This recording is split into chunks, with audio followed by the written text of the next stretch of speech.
Hello everyone, welcome to my channel. Please subscribe and keep watching more details. Sam Carver's Firehouse 51 replacement revives Chicago Fire's most interesting relationship in years. While Sam Carver is away from Firehouse 51, Chicago Fire has found his replacement, whose return is exciting due to their relationship with one of the show's main characters. Jake Lockett's Chicago Fire Season 13 character has been through a lot in only 14 episodes. At the beginning of the season, he was reeling from his breakup with Violet McCamey and in a toxic relationship with his high school girlfriend Tori. Together, Carver and Tori would spend their nights drinking and partying, affecting his work as a firefighter. After Tori left, though, things didn't exactly get better for Carver. Carver struggled with alcoholism during Season 13's second half. He tried attending AA meetings. However, when a friend he made there attacked Violet because he thought she was a danger to Carver's sobriety, Carver stopped going. So, as Carver explained to Stella Kidd in Chicago Fire Season 13, Episode 14, he started taking extra shifts at other firehouses because the only time he didn't want to drink was while on the job. Knowing this wasn't healthy, Carver decided to take some time away from Firehouse 51 to focus on himself. Now, a familiar face will likely replace Carver on Truck 81 in his absence. Michael Bradway reprises his role as Jack Damon in Chicago Fire Season 13, Episode 15, Too Close. As many know, Damon is Benny Severide's son, making him Kelly Severide's half-brother. Firehouse 51's chief Dom Pascal fired him towards the beginning of the season after ignoring Kidd's orders and then lying about it. Damon later made amends with Severide, though, and took on a new job at Firehouse 20, where he seemed to be thriving. Unfortunately, that all changes in Episode 15. During a fire, one of Damon's colleagues, Jenner, abandons him when he can't handle the heat, pun intended.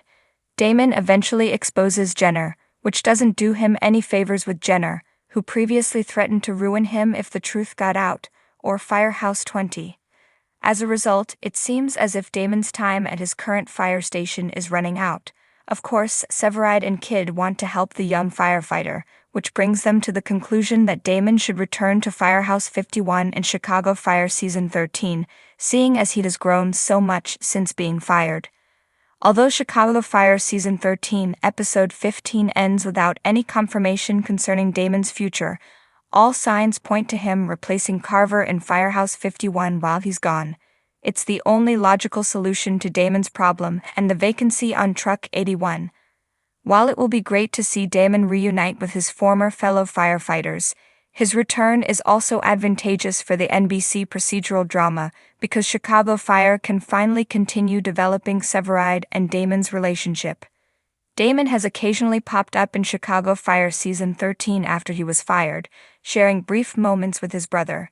Still, his appearances haven't been significant enough to strengthen the siblings' complex bond. Now that he will most likely be back at Firehouse 51, though, the One Chicago TV show can focus more on building Severide and Damon's intriguing dynamic. Although Damon's return is exciting, not only because of what it means for his and Severide's relationship, but also because it opens the door for a possible romance between him and Lizzie Novick. Carver must eventually return.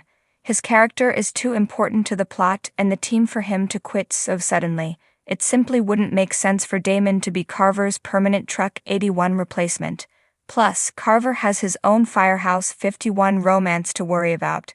Chicago Fire Season 13 can't end without a resolution to Carver and Violet's will-they/won't-they story, and Carver needs to be present for its conclusion. When Sam Carver first walked through the doors of Firehouse 51, it wasn't just the weight of the gear on his shoulders that weighed heavily on him, it was the expectation that came with stepping into the boots of a beloved firefighter.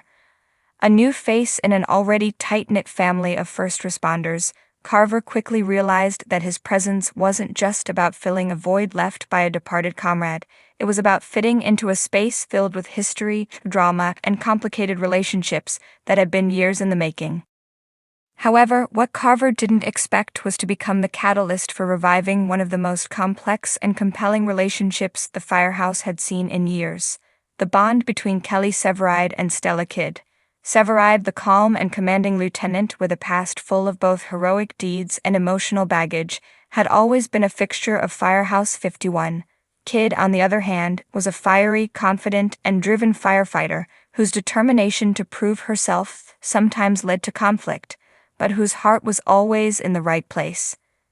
Their relationship had been on the rocks for some time, with tension between them simmering under the surface despite the undeniable chemistry. When Carver entered the scene, it was immediately clear that his arrival wasn't going to go unnoticed.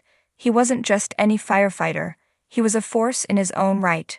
Carver had a reputation for his grit, his no-nonsense attitude, and a past that left him with a deep sense of duty and responsibility.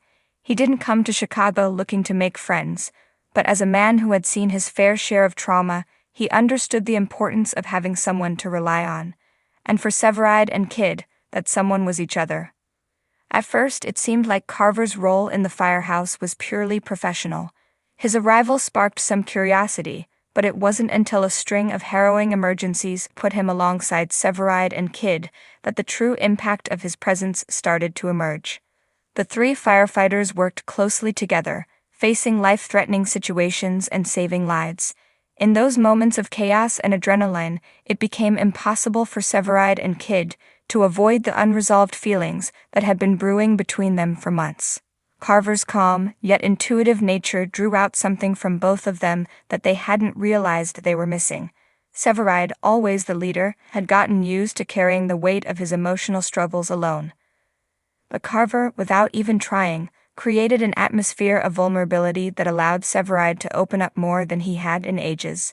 His quiet understanding of trauma and loss, combined with a sense of humility, gave Severide permission to finally confront some of the ghosts of his past, something he had long avoided.